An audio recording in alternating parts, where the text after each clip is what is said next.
This is a new town, Nicaraguan style, built on a former cotton plantation on the plains in the west of the country.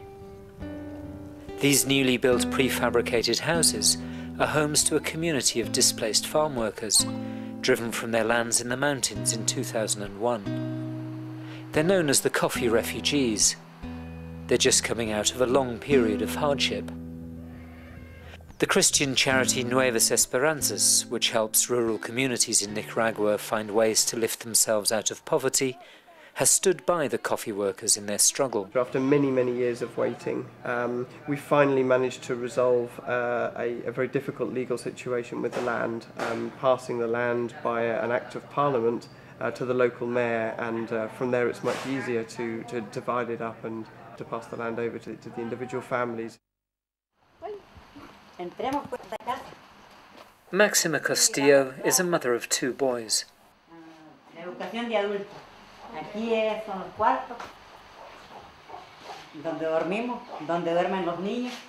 She's really proud of her 3-room home on its plot of land.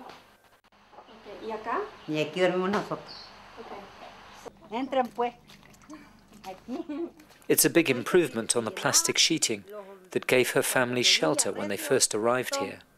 Era horrible. Okay, this is where they used to live for the last 6 years. Whenever there was heavy rain, everything in the floor would just be completely flooded. And we're just looking at their home where they've lived for 6 years, that it just is no comparison. If we try to compare this with anything that we live in, I don't think words can describe it. Today is a big day.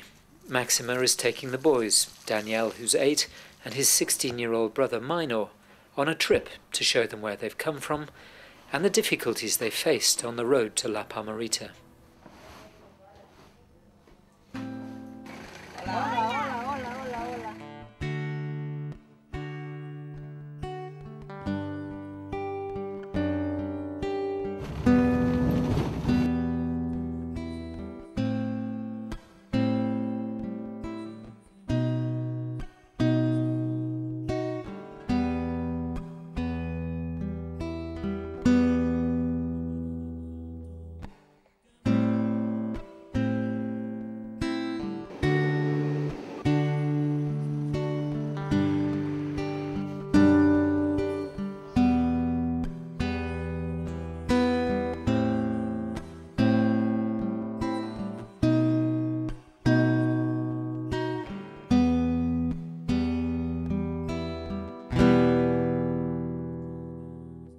It's taken all day to drive to the workers' cooperative at La Isla, high in the mountains above the city of Matagalpa.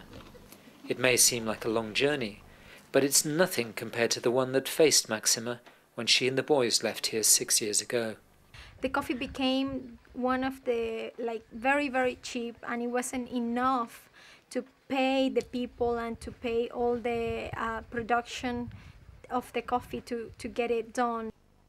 At the time, the World Bank was encouraging countries in the developing world to look to coffee as a crop on which to build their futures.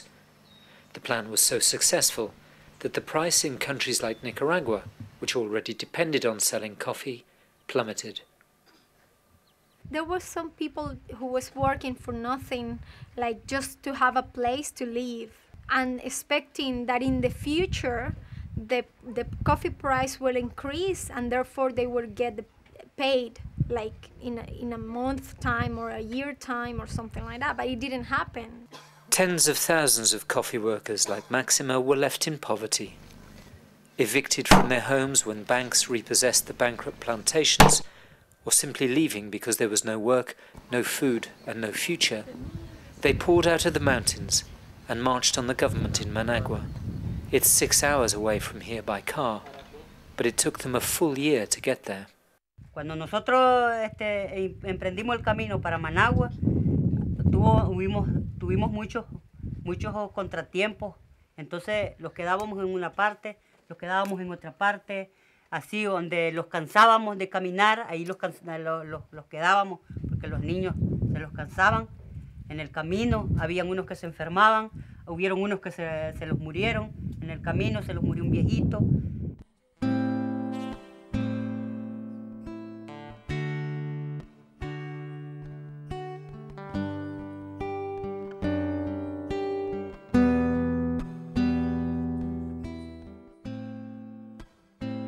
En veces paramos algunos buses, le decían los adultos que llevaran a los niños, que los dejaran donde ellos quisieran, y los dejaban más adelante.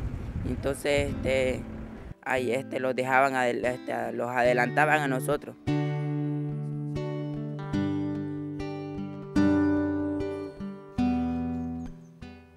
It's hard to picture what would make people leave fertile, productive land like this to live on the roadside at the mercy of the weather and on the handouts of strangers. But leave they did. Maxima, with Minor just 8 years old at the time, at her side, and Danielle, who was little more than a babe in arms. Camionetas de verdura, y los decían que nosotros agarráramos lo que quisiéramos. Entonces nosotros agarramos lechuga, tomate, cebolla. They were actually living on the road. They were walking during the day and stopping where the night got them. En un lugar que le llaman las calabazas. Ahí tuvimos un día porque la gente de allí pues no los quiso. No quiso que nosotros estuviéramos ahí y dijeron que los iban a golpear. Entonces nosotros salimos muy de mañanita.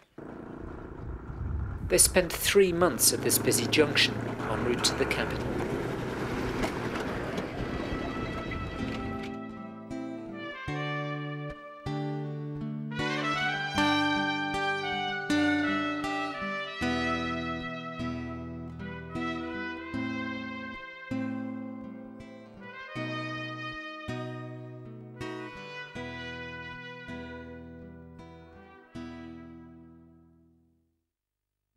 When they arrived, they camped here, outside the Parliament buildings, until the government granted them access to the land at La Palmerita.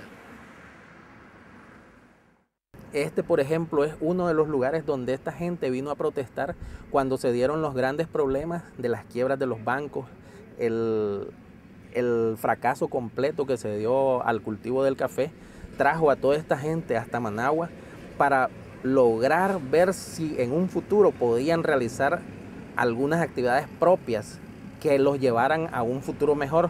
Y entonces él nos preguntó qué queríamos nosotros.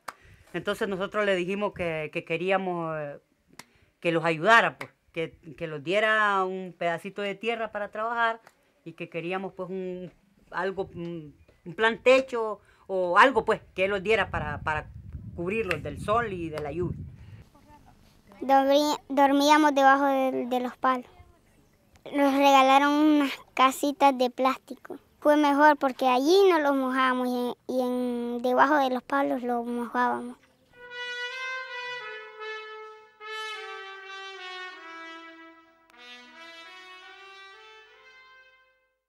Nothing in Latin America is ever straightforward.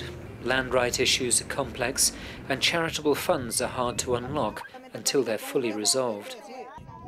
That's meant no money to build proper housing, to drill wells and to install sanitation, until now. In fact, the whole project nearly collapsed during the years of negotiation, but one charity managed to keep funding available. Our work started here 5 years ago. It coincided with the start of our charity shops in Lantern Major, and we came out here and made our first donation, and the work has gradually progressed. It's been a really hard battle, but we thank the Lord we're through in the end. Now that some of the basic building is complete, Nuevas Esperanzas is tackling the next stage of development.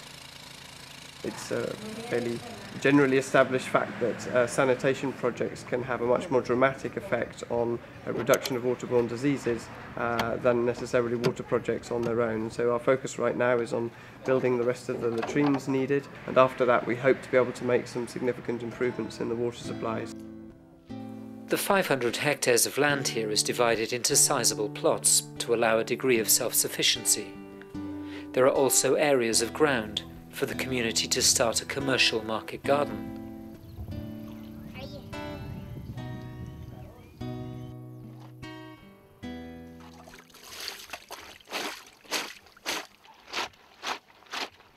And for Maxima, this feels like a rich land on which to grow her young family.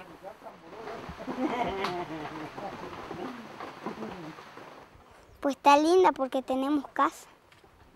porque la casa es de planchetas y la casa que teníamos era de plástico. Y ahora porque tenemos esta casita, que si no fuera por el proyecto no tuviéramos nada aquí. La Palmerita may seem basic by standards in the UK, and it's true the land will take time to fully cultivate. But what it provides more than anything is hope. New hope for a community of workers whose trust had been shattered by global economics. What's needed now is more support to allow the infrastructure of this village to be completed so that these people can get on with rebuilding their lives. Well, it's very interesting to think about where La Palmerita will go in the future, and actually we have the advantage here of seeing a number of similar projects which have been done, particularly after Hurricane Mitch in 1998. It's very interesting to see some of those more mature projects that started off in exactly the same conditions but now have a really well-established community infrastructure, lots of trees, streets, everything that you would expect to see in a rural community. Live over there. Possibly. I can look at her eyes and it makes it all worthwhile. I think they are still struggling in their life, wherever they are. Y a través de su lucha lograron conseguir un terreno para poder vivir, para poder sembrar y poder criar a su familia. Sin embargo, hasta ahí no se solucionan los problemas. Por tus llagas liberado, Señor. Por tus llagas fui yo salvado, Señor. Soy feliz, pues todo lo puedo en Él. Pues todo lo puedo en Él. Pues todo